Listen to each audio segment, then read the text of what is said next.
Это прообраз идеального общества, основанного на едином устремлении и слаженном дыхании. Общество, в котором важно услышать другого, прислушаться друг к другу. Общество, в котором индивидуальность не подавляется, но раскрывается в полной мере. Георгий Александрович Струве, композитор, хормейстер, просветитель. 30 декабря 2016 года вышло распоряжение главы Республики Саха-Якутия Егора Афанасьевича Борисова о создании профессионального симфонического хора филармонии Якутии. В апреле 2017 года начались прослушивания на должность артист хора, а 1 сентября состоялась первая репетиция. Эта дата стала днем рождения нового коллектива филармонии. Возглавила хор Людмила Шумилова. Первый концерт состоялся 24 октября 2017 года. Он вошел в программу 7-го Международного арктического музыкального фестиваля «Северное сияние». Концерт был посвящен памяти первого профессионального хормейстера Якутии, народной артистки Республики Саха-Якутия, заслуженной артистки РСФСР и ЯССР, отличника Всероссийского хорового общества Февронии Баишевой, лично участвовавшей в прослушивании будущих артистов нового коллектива. За 1,5 месяца хор подготовил интересную и разноплановую программу, в которую вошли произведения, исполняемые как акапелла, так и с симфоническим оркестром. Жанровое разнообразие включало в себя русские народные песни и песни советского периода, сочинения якутских композиторов, а также высокую классику, музыку Баха и Вивальди. Первый концерт, он же был посвящен именно Февронии Алексеевне, он для нас был с особым трепетом. Очень хотелось донести эту планку надежды большого хормейстера, первого, который в республике все это начинал, и не подвести. Мы очень старались, готовились. И хотела бы особое внимание обратить, что начинать всегда сложно. Тем более состав нашего коллектива был еще и студентов. 95% это были студенты ВШМ, АГИК, студенты музыкального колледжа. И это ребята вокальных факультетов, не хорового факультета. Высшего хорового заведения нет, к сожалению, пока у нас в Якутске. Поэтому эти ребята привыкли петь соло, они привыкли петь под сопровождение фортепиано. А ведь достоинство высокого хора — это пение акапелла, это владение мастерством хоровым. А навыка такого не было, поэтому мы достигали все в процессе работы. Этот месяц, который мы занимались, вот мы над этим бились, было сложно, очень трепетно, эмоциональная была работа, но в целом я считаю, что за достигнутый данный период мы смогли достойно выступить на данном концерте. И очень хотелось, конечно, слова благодарности сказать замечательным солистам театра оперы и балета Людмилы Кузьминой, Марине Силиной, Людмиле Михайловне Борисовой, Николай Попов. Они приняли участие в нашем концерте, украсили его. Они являлись для нас таким своеобразным мастер-классом. Они вдохновляли наших ребят, были таким мотиватором на дальнейшее развитие.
На 2-м году жизни у коллектива состоялись первые ответственные гастроли.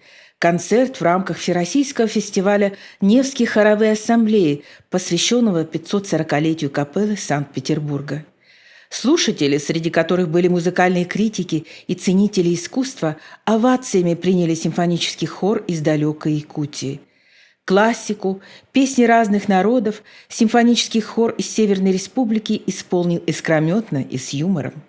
В капелле, храме хорового пения в России, симфонический хор филармонии Якутии с честью выдержал профессиональный экзамен. Но прежде всего я хочу поздравить с таким замечательным выступлением на сцене этого действительно легендарного зала. Хор, который, можно сказать, совсем еще юный, совсем молодой, который начинает свой путь. Я надеюсь, это будет большой и замечательный путь. И я очень доволен вообще качеством звучания, самой программой, как это было выстроено, как это было сделано, и тем настроением, с каким тоже ребята пели вот на этой сцене. Я считаю, что это замечательный петербургский дебют, и мне только хочется пожелать успехов. Кроме концерта состоялась встреча с великим мастером, художественным руководителем капеллы Владиславом Чернушенко. Это бесценный опыт, невероятные впечатления для молодого коллектива. Владислав Александрович Чернушенко – это гений. Это человек-глыба, человек-эпоха. Для нас это большое счастье было. Просто даже рядом стоять шли мурашки. Мурашки от его энергии, от его силы, духа, от его желания поделиться тем, что он умеет. Такая высочайшая работа над звуком происходит в капелле под руководством Чернушенко. Это мастер мастеров. У него можно бесконечно учиться. В этом гении такая широта души, высокий патриотизм. Он очень любит свой народ. И это чувствуется в звуке, в тембрах, в тех задачах, которые он требует от артистов капеллы. Такая широта души. Такая многострадальная Русь звучит в произведениях, которые вот они выносили. Это была поэма памяти Есенина, потрясающее исполнение. Когда мы были на репетиции, мои артисты были просто поражены. И они подходили ко мне и говорили: Людмила Анатольевна, мы стали больше понимать, что вы хотите от нас, что вы требуете. Потому что они услышали высочайшее мастерство, они услышали высочайший уровень. Одно дело, когда я говорю словами, другое дело, когда мы можем послушать в интернете, YouTube, несравнимо с живым исполнением. Это было большое счастье прикоснуться к такому гению. Еще бы хотела заметить мастерство Чернушенко в работе над духовной музыкой. Вообще духовная музыка — одна из самых сложных жанров, потому что вывернуть душу надо наизнанку, чтобы это исполнить, добиться такого звука, чтобы человек тебе поверил и смог окунуться в эту ситуацию, которая открывается в характере данного произведения. Также для нас большим, огромным событием был проект, это встреча с хором мюзик-холла под руководством нашего уважаемого Фабио Мастранджело. Мы благодаря совместному проекту подняли потрясающую кантату «Колокола» Сергея Рахманинова. Мы испытали огромное удовольствие петь под звуки прекрасного оркестра Фабио Мастранджело и с довольно крепким, хорошим коллективом хорового исполнительства этого мюзик-холла.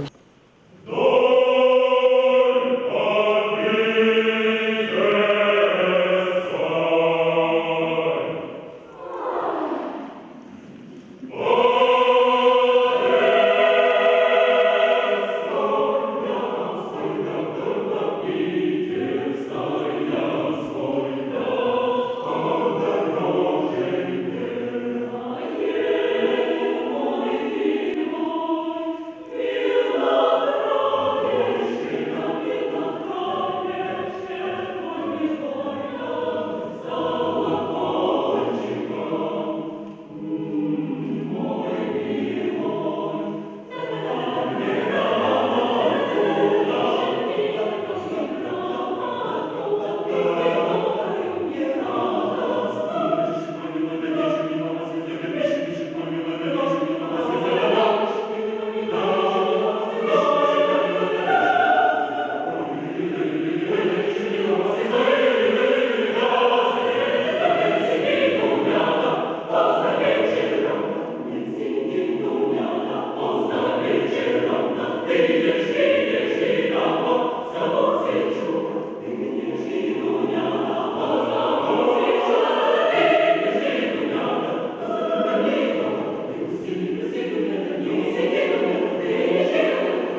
Симфонический хор филармонии Якутии – постоянный участник Международного арктического музыкального фестиваля «Северное сияние», Республиканского пасхального фестиваля искусств «Золотые купола», а также Рождественского фестиваля искусств совместного проекта филармонии Якутии и Якутской епархии. 2 года подряд при поддержке епархии артисты симфонического хора представляли фестиваль в Анабарском улусе, поселках Саскылах и Рюмхая.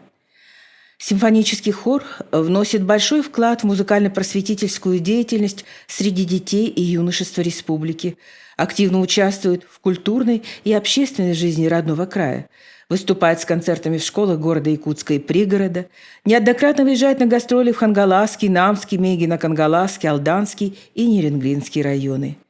Многолетнее сотрудничество с Якутской епархией подарило хору уникальную возможность исполнить божественную литургию в главном духовном центре страны – Патриаршем Успенском соборе Московского Кремля.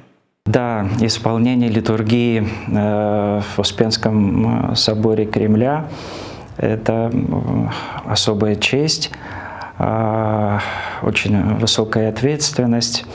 И то, что на этой литургии уже 4-й по счету, посвященной очередному юбилею вхождения Якутии в состав российского государства, пел именно хор филармонии не случайно, я бы даже сказал, закономерность.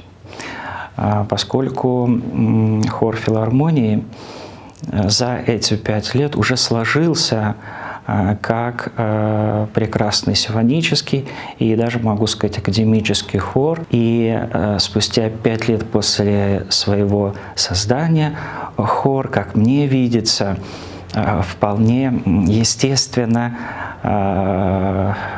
вошел вот в этот богослужебный ритм патриаршей службы. Святейший Патриарх отметил это в своем приветственном слове. Обычно Святейший не щедр на похвалы исполнителей церковной музыки, а здесь он выделил особенно хор. И я скажу, что это была не нарочитая похвала, а вполне естественная и заслуженная. Получилось это потому, что хор филармонии изначально значительную часть своих произведений уделил именно православной церковной музыке, которая по преимуществу своему классическая. И русская классическая музыка, и талантливый руководитель Людмила Анатольевна, которая имеет богатейший опыт концертмейстера и регента, она смогла вот все эти навыки собственные, весь предыдущий опыт реализовать.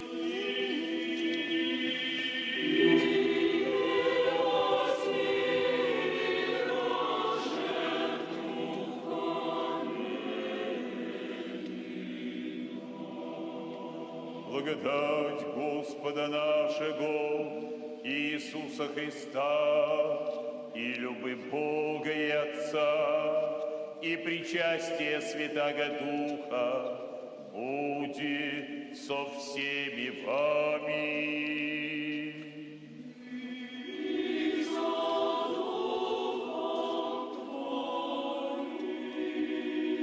Горе имеем сердца.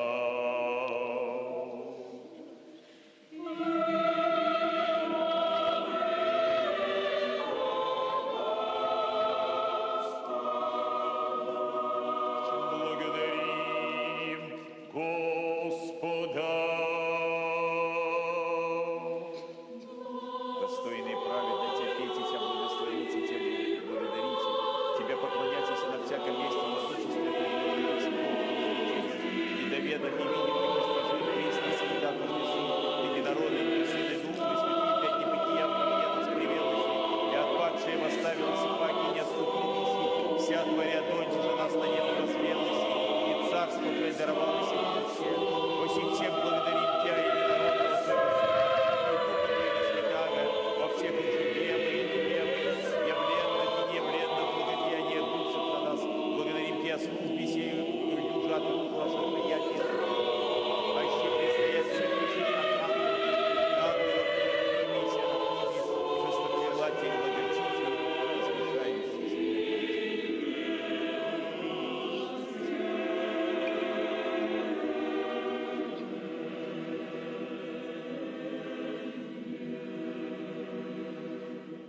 Не менее ответственным выступлением стало участие коллектива в полном составе в масштабной постановке театра оперы и балета Якутии эпичной опере «Нюргун-Ботур», премьера которой состоялась в декабре 2022 года на новой сцене Большого театра в Москве и Мариинском театре Санкт-Петербурга.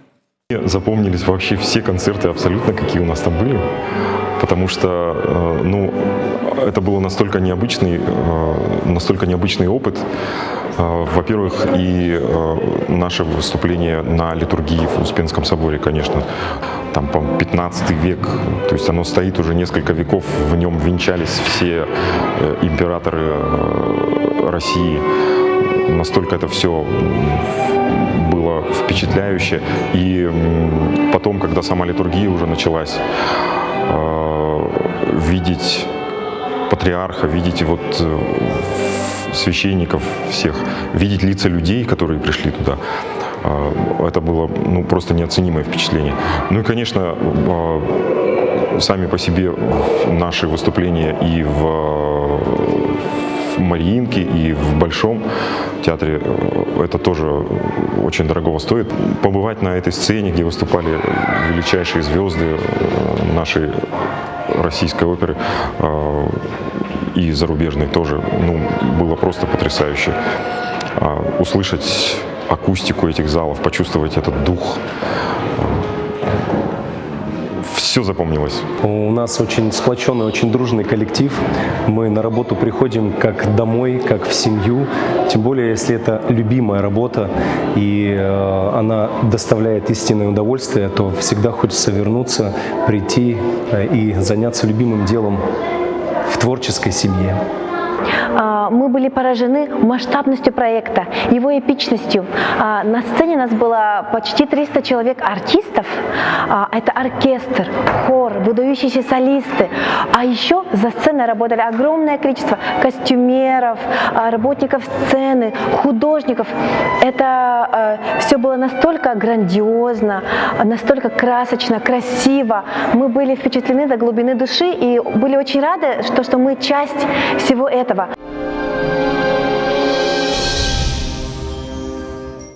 5 февраля 2023 года симфонический хор филармонии Якутии под управлением Людмилы Шумиловой отметил свое 5-летие большим праздничным концертом в Римско-католической церкви.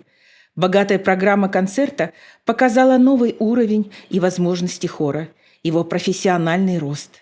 Ежедневная кропотливая работа главного хормейстера Людмилы Шумиловой над словом, звуком, ритмом, дикцией, тембром, хоровым балансом приносит свои плоды. Симфонический хор стремительно вошел в культурную жизнь республики, стал по-настоящему востребован. На сегодня репертуар хора охватывает несколько жанров. Это и духовная музыка, это музыка западная, классика, русская классика, конечно, наша якутская музыка, народная песня. Мы пытаемся и стараемся, и поем на разных языках. Это и еврейский, и корейский, немецкий, английский, французский, что является тоже, мы преодолеваем эти препятствия, это сложно, но это очень безгранично интересно, потому что я хочу показать, что хор филармонии может исполнять не только какой-то определенный жанр. Мы можем исполнять и оперные сцены, мы можем исполнять мюзикл. То есть артист должен быть очень многогранным. Я хочу отойти от того стереотипа, где хор — это просто коллектив, который стоит на сцене, не двигается и поет что-то очень только серьезное. Хотя в приоритете, конечно, это всегда высокая классика. Моя вообще мечта нашей республики вдохнуть, что мы должны научить наших людей слушать не только легкую музыку, легкую, расслабляющую, где не нужно думать, где ты просто отдыхаешь, а приучить наш народ к высокой классике, чтобы люди в высокой музыке могли слышать что-то свое родное, в ней копаться. Вот знаете, есть потрясающая ученая Татьяна Черниговская, я очень люблю ее слушать, и она говорит: чтобы развиваться как личность, мы должны читать сложные книги, мы должны слушать сложную музыку, смотреть сложные фильмы, для того, чтобы анализировать, чтобы в них копаться, думать, размышлять, домысливать. Тогда действительно человечество будет, наш мир будет спасен. Когда человек думает, когда он размышляет, происходит развитие, и это все несет только на высокие блага. И я хотела бы добавить еще, что мы очень счастливые люди, мы с ребятами очень любим то, чем мы занимаемся.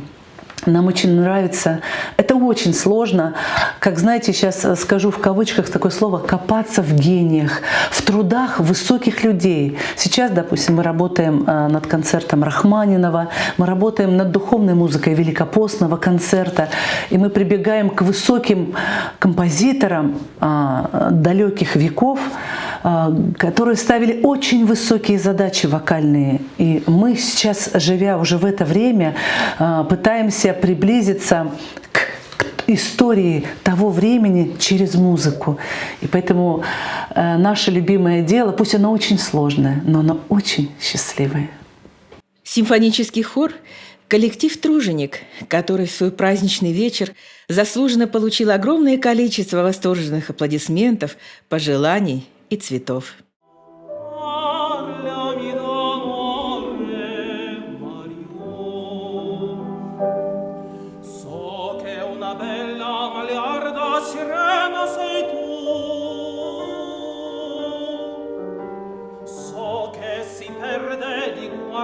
Negli occhi tuoi blu,